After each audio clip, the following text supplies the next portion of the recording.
श्री गणेशाय नमः। श्री सरस्वती माते नमः। श्रीमद्भागवत महापुराण की जय। सभी श्रोतागण की जय। कथावाचक की जय। जय जय श्री राधे श्याम।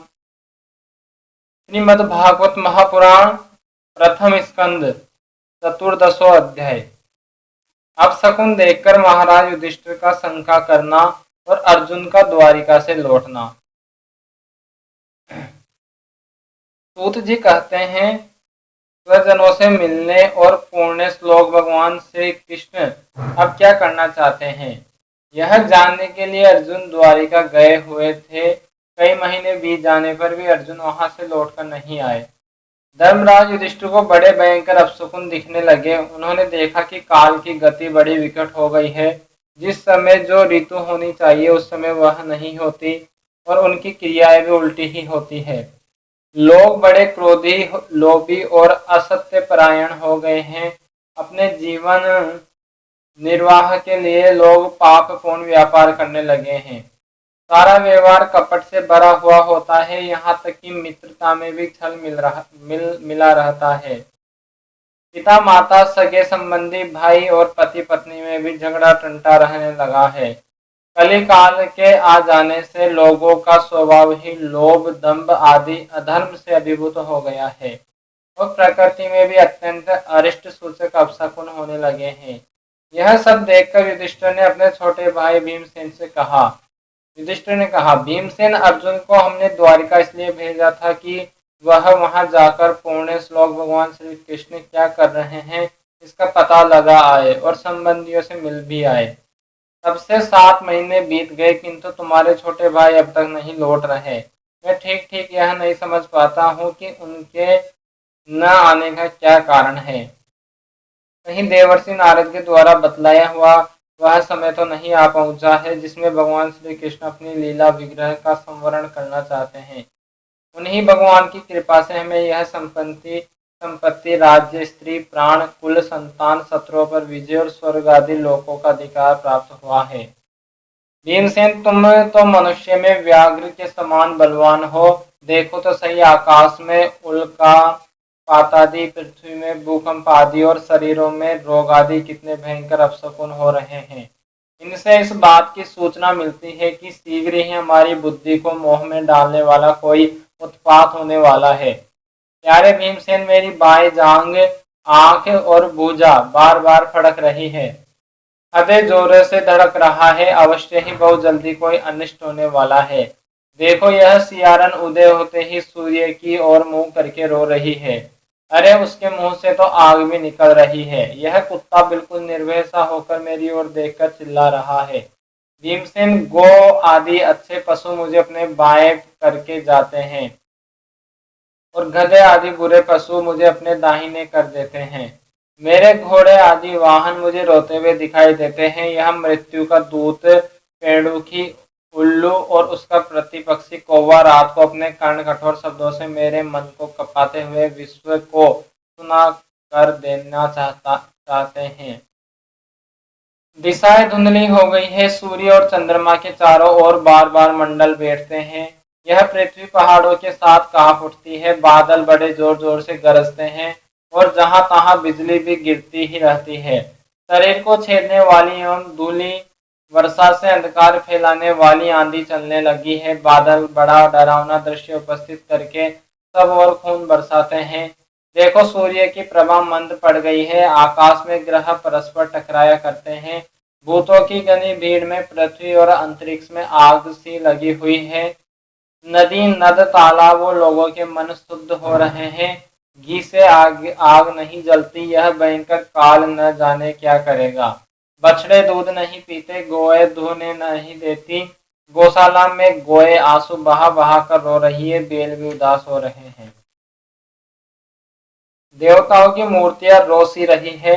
उनमें से पसीना चूने लगता है और वे हिलती डोलती भी है।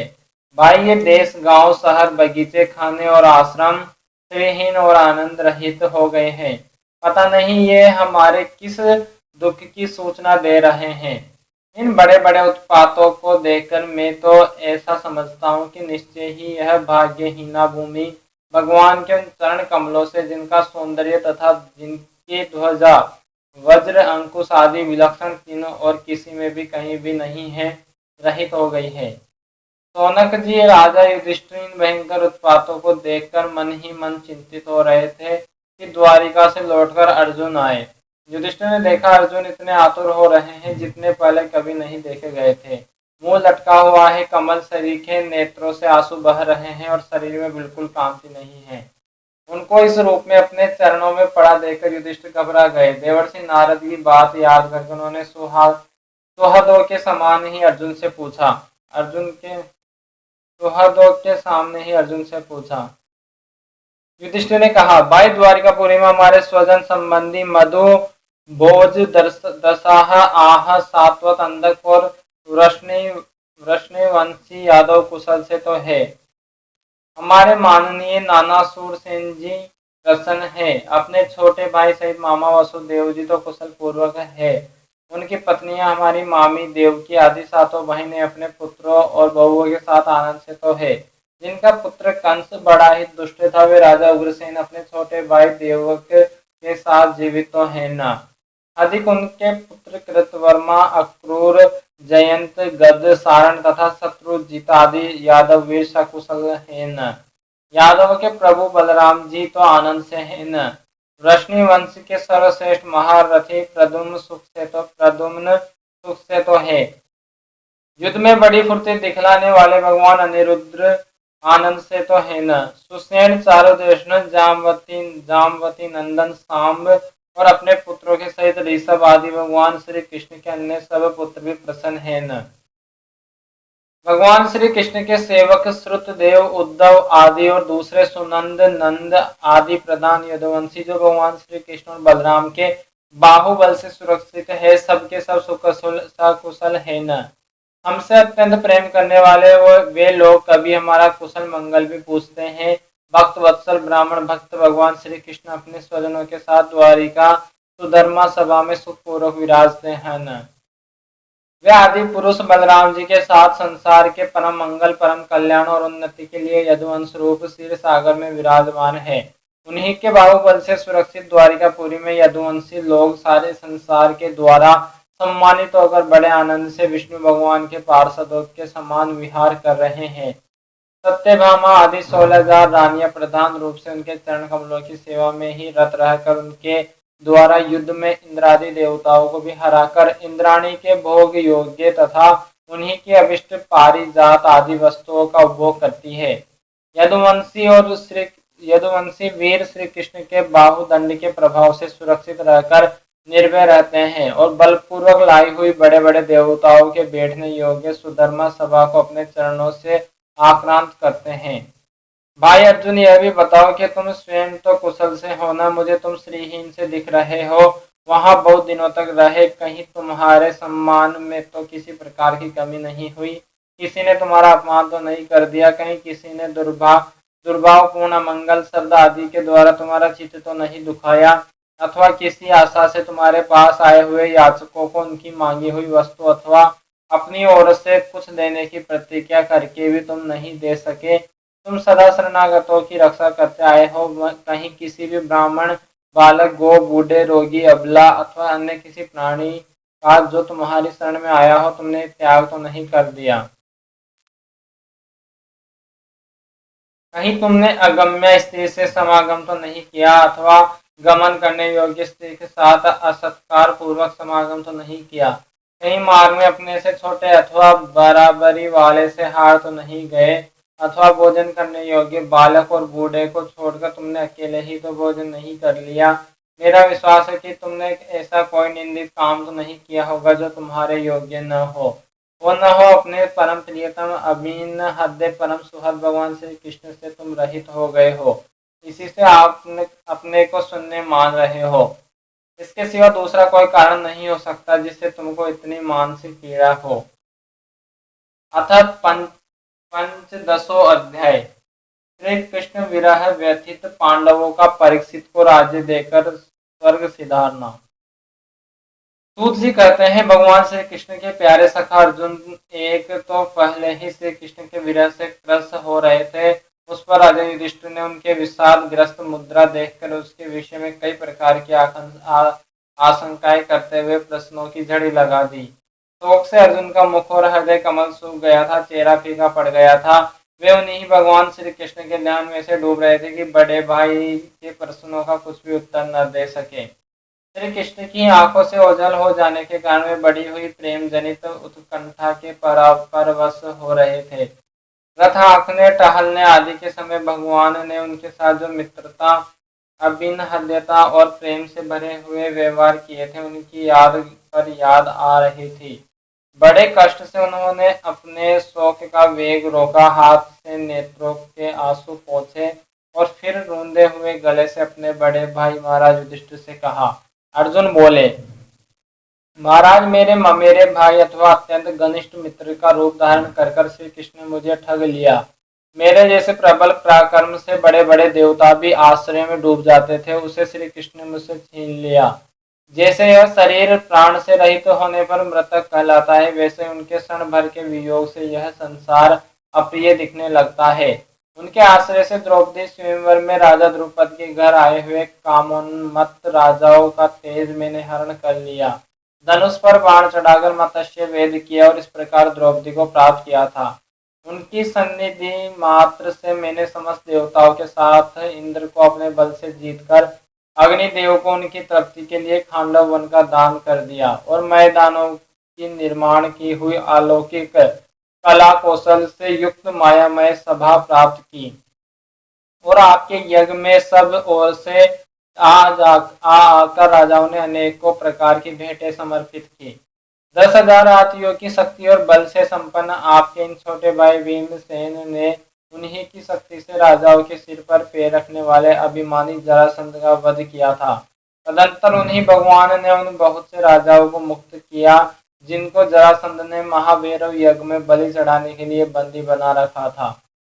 उन सब राजाओं ने आपके यज्ञ में अनेकों प्रकार के उपहार दिए थे। महारानी द्रौपदी राजसूय यज्ञ के महान अभिषेक से पवित्र हुए अपने उन सुंदर केशों को, जिन्हें दुष्टों ने भरी सभा में छूने का साहस किया था, बिखेर कर तथा आंखों में आंसू भरकर जब श्री कृष्ण के चरणों में गिर पड़ी, तब उन्होंने उसके सामने उसके उस घोर अपमान का बदला लेने की प्रतिज्ञा करके उन धूर्तों की स्त्रियों की ऐसी दशा कर दी कि वे विधवा हो गई और उन्हें अपने केस अपने हाथों खोल देने पड़े। वनवास के समय हमारी वैरी दुर्योधन के षड्यंत्र से 10,000 शिष्यों के साथ बिठाकर भोजन करने वाले महर्षि दुर्वासा ने हमें दुस्तर संकट में डाल दिया था। उस समय उन्होंने द्रौपदी के पात्र में बची हुई शाख की एक पत्ती का ही भोग लगाकर हमारी रक्षा की। उनके ऐसे करते ही नदी में स्नान करती हुई मुनिमंडली की ऐसा प्रतीत हुआ मानो उनकी तो बात ही क्या, सारी त्रिलोकी प्राप्त हो गई है। उनके प्रताप से मैंने युद्ध में पार्वती सहित भगवान शंकर को आश्चर्य में डाल दिया था तथा उन्होंने मुझको अपना पाशुपात नामक अस्त्र दिया। साथ ही दूसरे लोकपालों ने भी प्रसन्न होकर अपने अपने अस्त्र मुझे दिए। और तो क्या उनकी कृपा से मैं इस शरीर से स्वर्ग में गया और देवराज इंद्र की सभा में उनके बराबर आधे आसन पर बैठने का सम्मान मैंने प्राप्त किया। उनके आग्रह से जब मैं स्वर्ग में ही कुछ दिनों तक रह गया, तब इंद्र के साथ साथ समस्त देवताओं ने मेरी इन्हीं गांडीव धारण करने वाली भुजाओं का निवात कवच और आदि दैत्यों को मारने के लिए आश्रय लिया। महाराज, यह सब जिनकी महती कृपा का फल था, उन्हीं पुरुषोत्तम भगवान श्री कृष्ण ने मुझे आज ठग लिया। महाराज, कौरवों की सेना भीष्म, द्रोण आदि अजय मत्स्यों से पूर्ण अपार समुद्र के समान दुस्तर थी, परंतु उनका आश्रय ग्रहण करके अकेले ही रथ पर सवार हो मैं उसे पार कर गया। उन्हीं की सहायता से आपको याद होगा, मैंने शत्रुओं से राजा विराट का सारा गोधन तो वापस ले ही लिया, साथ ही उनके सिरों पर से चमकते हुए मणिमय मुकुट तथा अंगों के अलंकार तक छीन लिए थे।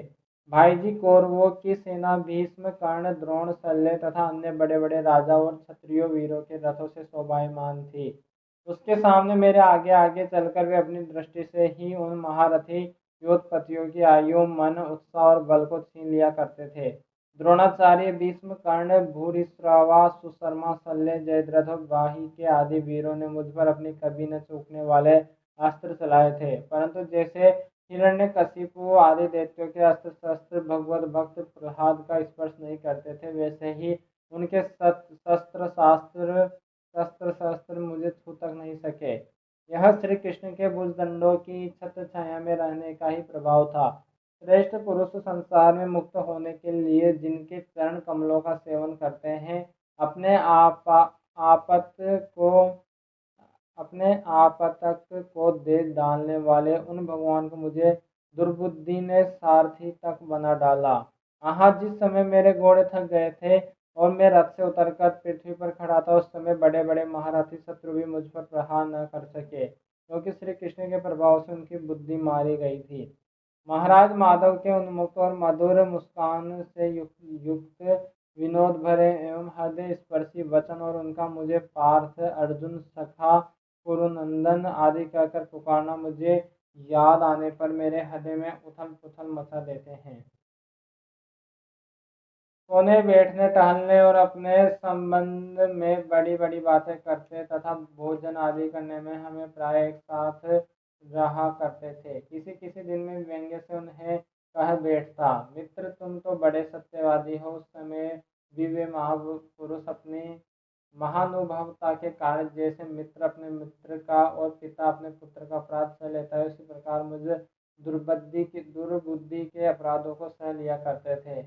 महाराज, जो मेरे सखा प्रिय मित्र नहीं नहीं मेरे हृदय ही थे, उन्हीं पुरुषोत्तम भगवान से मैं रहित हो गया हूँ। भगवान की पत्नियों को द्वारिका से अपने साथ ला रहा था, परंतु मार्ग में दुष्ट गोपों ने मुझे एक अबला की भांति हरा दिया और मैं उनकी रक्षा नहीं कर सका। वह मेरा गांडीव धनुष है, वे ही बाण है, वही रथ है, वही घोड़े हैं और वही मैं रथी अर्जुन हूँ, जिसके सामने बड़े बड़े राजा लोग सिर झुकाया करते थे। श्री कृष्ण के बिना ये सब एक ही क्षण में नहीं के समान सार शून्य हो गए।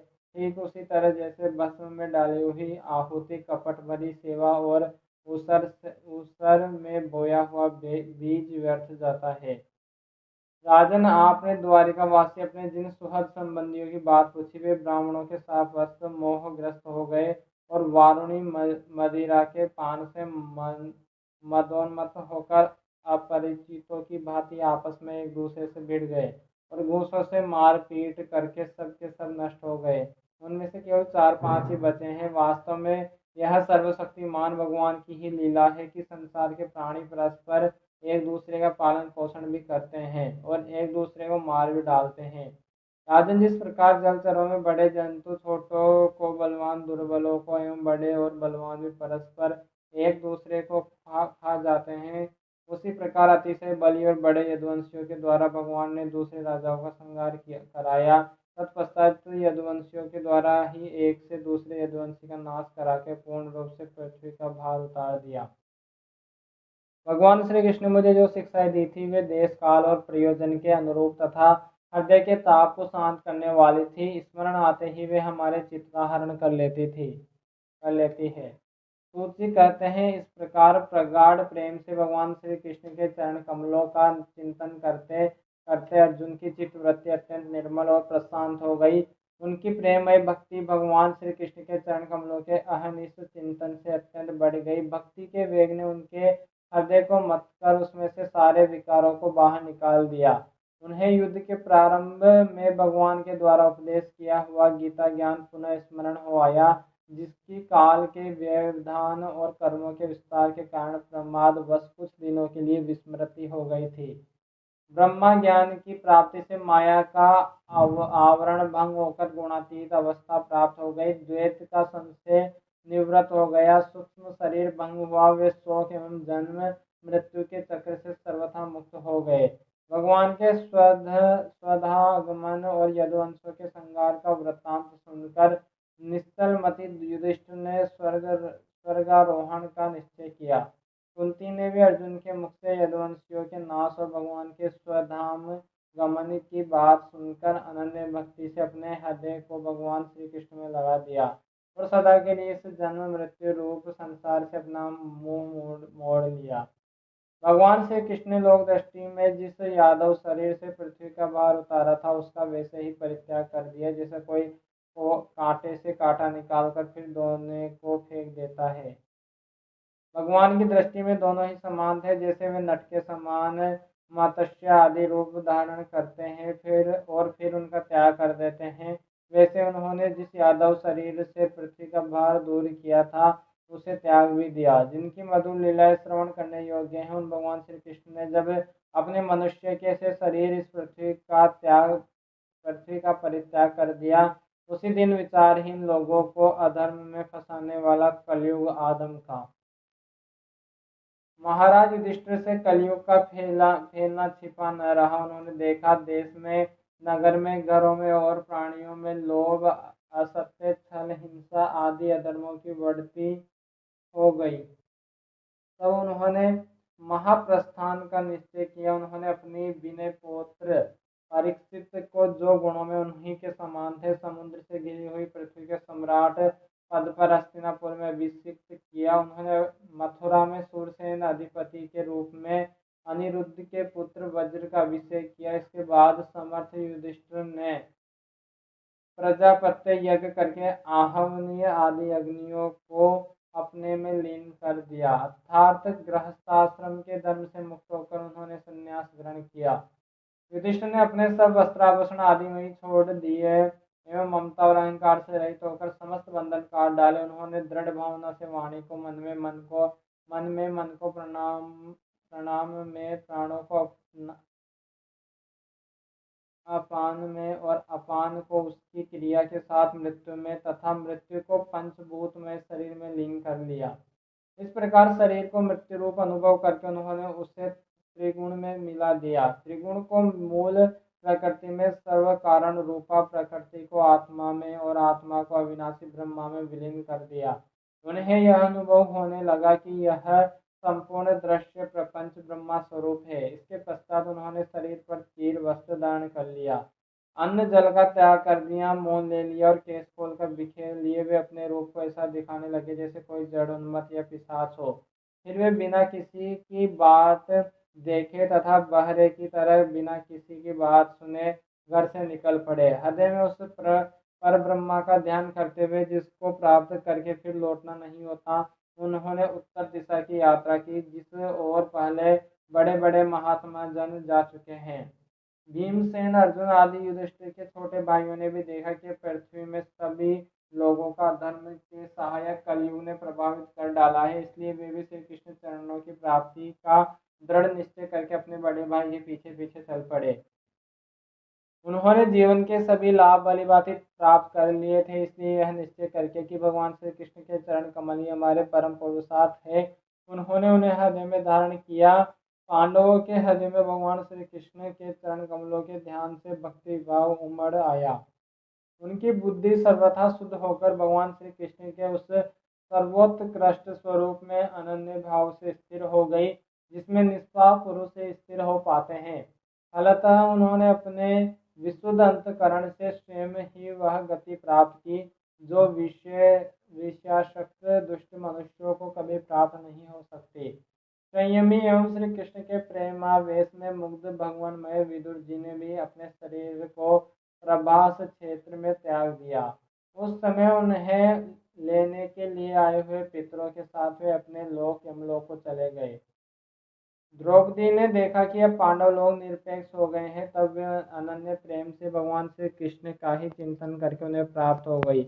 भगवान के प्यारे भक्त पांडवों के महाप्रयाण की इस परम पवित्र और मंगलमय कथा को जो पुरुष श्रद्धा से सुनता है, वह निश्चय ही भगवान की भक्ति और मोक्ष प्राप्त करता है। 16वां अध्याय, परीक्षित की दिग्विजय तथा धर्म और पृथ्वी का संवाद।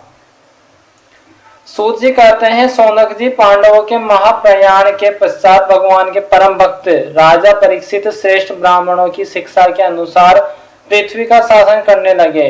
उनके जन्म के समय ज्योतिषियों ने उनके संबंध में जो कुछ कहा था, वास्तव में वे सभी महान गुण उनमें विद्यमान थे। उन्होंने उत्तर की पुत्री इरावती से विवाह किया। उससे उन्होंने जन्मेजय आदि 4 पुत्र उत्पन्न किए तथा कृपाचार्य को आचार्य बनाकर उन्होंने गंगा के तट पर 3 अश्वमेध यज्ञ किए, जिनमें ब्राह्मणों को पुष्कल दक्षिणा दी गई। उन यज्ञों में देवताओं ने प्रत्यक्ष रूप में प्रकट होकर अपना भाग ग्रहण किया था। एक बार दिग्विजय करते समय उन्होंने देखा कि शूद्र के रूप में कलयुग राजा का वेश धारण करके एक गाय और बैल के जोड़े को ठोकरों से मार रहा है। तब उन्होंने उसे बलपूर्वक पकड़कर दंड दिया। शौनक जी ने पूछा, महाभाग्यवान सूत जी, दिग्विजय के समय महाराज परीक्षित ने कलयुग को दंड देकर ही क्यों छोड़ दिया, मार क्यों नहीं डाला? क्योंकि राजा का वेश धारण करने पर भी था तो वह अदम शूद्र ही, जिसने गाय को लात से मारा था। यदि यह प्रसंग भगवान श्री कृष्ण की लीला से अथवा उनके चरण कमलों के मकरंद रस का पान करने वाले रसिक महानुभावों से संबंध रखता हो तो अवश्य कहिए। दूसरी व्यर्थ की बातों से क्या लाभ, उनमें तो आयु व्यर्थ नष्ट होती है। प्यारे सूत जी, जो लोग चाहते तो है मोक्ष परंतु अल्प आयु होने के कारण मृत्यु से ग्रस्त हो रहे हैं, उनके कल्याण के लिए भगवान यम का आवाहन करके उन्हें यहाँ सामित्र कर्म में नियुक्त कर दिया गया है। जब तक यमराज यहाँ इस कर्म में नियुक्त है तब तक किसी की मृत्यु नहीं होगी। मृत्यु से ग्रस्त मनुष्य लोक के जीव भी भगवान की सुधा तुल्य लीला कथा का पान कर सके, इसलिए महर्षियों ने भगवान यम को यहाँ बुलाया है। एक तो थोड़ी आयु और दूसरे कम समझ, ऐसी अवस्था में संसार के मंद भाग्य विषय पुरुषों की आयु व्यर्थ ही बीती जा रही है, नींद में रात और व्यर्थ के कामों में दिन। सूत जी ने कहा, जिस समय राजा परीक्षित कुरुजांगल देश में सम्राट के रूप में निवास कर रहे थे, उस समय उन्होंने सुना कि मेरी सेना द्वारा सुरक्षित साम्राज्य में कलयुग का प्रवेश हो गया है। इस समाचार से उन्हें दुख तो अवश्य हुआ, परंतु यह सोचकर कि युद्ध करने का अवसर हाथ लगा, वे उतने दुखी नहीं हुए। इसके बाद युद्धवीर परीक्षित ने धनुष हाथ में ले लिया। वे श्याम वर्ण के घोड़ों से जुते हुए सिंह की ध्वजा वाले सुसज्जित रथ पर सवार होकर दिग्विजय करने के लिए नगर से बाहर निकल पड़े। उस समय रथाती घोड़े और पैदल सेना उनके साथ साथ चल रही थी। उन्होंने भद्रासव, केतुमाल, भारत, उत्तर कुरु और किमपुरुष आदि सभी वर्षों को जीतकर वहां के राजाओं से भेंट ली। उन्हें उन देशों में सर्वत्र अपने पूर्वज महात्माओं का सुयश सुनने को मिला। उस यशोगान से पद पद पर भगवान श्री कृष्ण की महिमा प्रकट होती थी। इसके साथ ही उन्हें यह भी सुनने को मिलता था कि भगवान श्री कृष्ण ने अश्वत्थामा के ब्रह्मास्त्र की ज्वाला से किस प्रकार उनकी रक्षा की थी। यदुवंशी और पांडवों में परस्पर कितना प्रेम था तथा पांडवों की भगवान श्री कृष्ण में कितनी भक्ति थी। जो लोग उन्हें ये चरित्र सुनाते उन पर महामना राजा परीक्षित बहुत प्रसन्न होते। उनके नेत्र प्रेम से खिल उठते, वे बड़ी उदारता से उन्हें बहुमूल्य वस्त्र और मणियों के हार उपहार में दे देते। वे सुनते कि भगवान श्री कृष्ण ने प्रेम परवश होकर पांडवों के सारथी का काम किया, उनके सभासद बने, यहाँ तक कि उनके मन के अनुसार काम करके उनकी सेवा भी की। उनके सखा तो थे ही, दूत भी बने। वे रात को शस्त्र ग्रहण करके वीरासन से बैठ जाते और शिविर का पहरा देते। उनके पीछे पीछे चलते, स्तुति करते तथा प्रणाम करते। इतना ही नहीं, अपने प्रेमी पांडवों के चरणों में उन्होंने सारे जगत को झुका दिया। तब परीक्षित की भक्ति भगवान श्री कृष्ण के चरण कमलों में और भी बढ़ जाती है। इस प्रकार वे दिन दिन पांडवों के आचरण का अनुसरण करते हुए दिग्विजय कर रहे थे। उन्हीं दिनों उनके शिविर से थोड़ी ही दूर पर एक आश्चर्यजनक घटना घटी। वह मैं आपको सुनाता हूँ। धर्म बैल का रूप धारण करके एक पेड़ से घूम रहा था। एक स्थान पर उसे गाय के रूप में पृथ्वी मिली। पुत्र की मृत्यु से दुखिनी माता के समान उसके नेत्रों से आंसुओं के झरने झर रहे थे। उसका शरीर श्रीहीन हो गया था। धर्म पृथ्वी से पूछने लगा। धर्म ने कहा, कल्याणी कुशल से तो हो न, तुम्हारा मुख कुछ कुछ मलिन हो रहा है, तुम श्रीहीन हो रही हो। मालूम होता है तुम्हारे हृदय में कुछ न कुछ दुख अवश्य है। क्या तुम्हारा कोई संबंधी दूर देश में चला गया है जिसके लिए तुम इतनी चिंता कर रही हो? कहीं तुम मेरी तो चिंता नहीं कर रही हो कि अब इसके 3 पैर टूट गए, एक ही पैर रह गया है। संभव है तुम अपने लिए शोक कर रही हो कि अब शूद्र तुम्हारे ऊपर शासन करेंगे। तुम्हें इन देवताओं के लिए भी खेद हो सकता है जिन्हें अब यज्ञों में आहुति नहीं दी जाती, अथवा उस प्रजा के लिए भी जो वर्षा न होने के कारण अकाल एवं दुर्भिक्ष से पीड़ित हो रहा है। देवी, क्या तुम राक्षस सरीखे मनुष्यों के द्वारा सताई हुई आरक्षित स्त्रियों एवं आर्त बालकों के लिए शोक कर रही हो? संभव है विधा अब कुकर्मी ब्राह्मणों के चंगुल में पड़ गई है और ब्राह्मण विप्रद्रोही राजाओं की सेवा करने लगे हैं, और इसी का तुम्हें दुख हो। आज आज के नाम मात्र के राजा तो 16 हो आने कलयुगी हो गए हैं। उन्होंने बड़े बड़े देशों को भी उजाड़ डाला है। क्या तुम उन राजाओं या देशों के लिए शोक कर रही हो? आज की जनता खान पान, वस्त्र, स्नान और स्त्री सहवास आदि में शास्त्रीय नियमों का पालन न करके स्वेच्छाचार कर रही है। क्या इसके लिए तुम दुखी हो? माँ पृथ्वी, अब समझ में आया हो न हो तुम्हें भगवान श्री कृष्ण की याद आ रही होगी, क्योंकि उन्होंने तुम्हारा भार उतारने के लिए अवतार लिया था और ऐसी लीलाएं की थी जो मोक्ष का भी अवलंबन है। अब उनके लीला संवरण कर लेने पर उनके परित्याग से तुम दुखी हो रही हो। देवी, तुम तो धन रत्नों की खान हो। तुम अपने कलेश का कारण जिससे तुम इतनी दुर्बल हो गई हो मुझे बतलाओ। मालूम होता है बड़े बड़े बलवानों को भी हरा देने वाले काल ने देवताओं के द्वारा वंदनीय तुम्हारे सौभाग्य को छीन लिया है। पृथ्वी ने कहा, धर्म, तुम मुझसे जो कुछ पूछ रहे हो वह सब स्वयं जानते हो। जिन भगवान के सहारे तुम सारे संसार को सुख पहुंचाने वाले अपने चारों चरणों से युक्त थे, जिनमें सत्य, पवित्रता, दया, क्षमा, त्याग, संतोष, सरलता, सम, दम, तप, समता, तितिक्षा, उप्रति, शास्त्र विचार, ज्ञान, वैराग्य, ऐश्वर्य, वीरता, तेज, बल, स्मृति, स्वतंत्रता, कौशल, कांति, धैर्य, कोमलता, निर्भीकता, विनयशील, साहस, उत्साह, बल, सौभाग्य, गंभीरता, स्थिरता, आस्तिकता और कीर्ति, गौरव और निरहंकारता, ये 39 अप्राकृत गुण तथा महत्वाकांक्षी पुरुषों के द्वारा वांछनीय शरणागत वत्सलता आदि और भी बहुत से महान गुण उनकी सेवा करने के लिए नित्य निरंतर निवास करते हैं।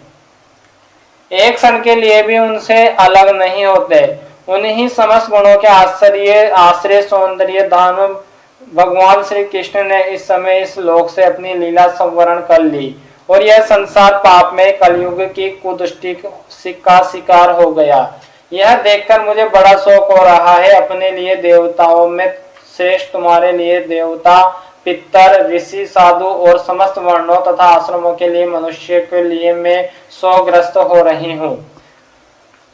जिनका कृपा कटाक्ष प्राप्त करने के लिए ब्रह्मा आदि देवता भगवान के शरणागत होकर बहुत दिनों तक तपस्या करते रहे, वही लक्ष्मी जी अपने निवास स्थान कमल वन का परित्याग करके बड़े प्रेम से जिनके चरण कमलों की सुभग छत्र छाया का सेवन करती है, उन्हीं भगवान के कमल, वज्र, अंकुश, ध्वजा आदि चिन्हों से युक्त श्री चरणों से विभूषित होने के कारण मुझे महान वैभव प्राप्त हुआ था और मेरी तीनों लोकों से बढ़कर शोभा हुई थी। परंतु मेरे सौभाग्य का अब अंत हो गया। भगवान ने मुझे अभागिनी को छोड़ दिया। मालूम होता है मुझे अपने सौभाग्य पर गर्व हो गया था, इसलिए उन्होंने मुझे यह दंड दिया है। तुम अपने 3 चरणों के कम हो जाने से मन ही मन कूड़ रहे थे, अतः अपने पुरुषार्थ से तुम्हें अपने ही अंदर पुनः सब अंगों से पूर्ण एवं स्वस्थ कर देने के लिए वे अत्यंत रमणीय श्याम सुंदर विग्रह से यदुवंश में प्रकट हुए और मेरे बड़े परिवार को जो असुरावंशी राजाओं की सैकड़ों अक्षोहिणियां के रूप में था नष्ट कर डाला, क्योंकि वे ऐसे परम स्वतंत्र थे जिन्होंने अपनी प्रेम भरी चितवन मनोहर मुस्कान और मीठी मीठी बातों से सत्यभामा आदि मधुमेह मानिनियों के मान के साथ धीरज को भी छीन लिया था और जिनके चरण कमलों के स्पर्श से मैं निरंतर आनंद से पुलकित रहती थी, उन पुरुषोत्तम भगवान श्री कृष्ण का विरह भला कौन सह सकती है। धर्म और पृथ्वी इस प्रकार आपस में बातचीत कर ही रहे थे कि उसी समय राजऋषि परीक्षित पूर्ववाहिनी सरस्वती के तट पर आ पहुंचे। श्री भागवत महापुराण की जय। जय जय श्री राधे श्याम। सबको मिले श्री वृंदावन नाम। नमः पार्वती पतये हर हर महादेव।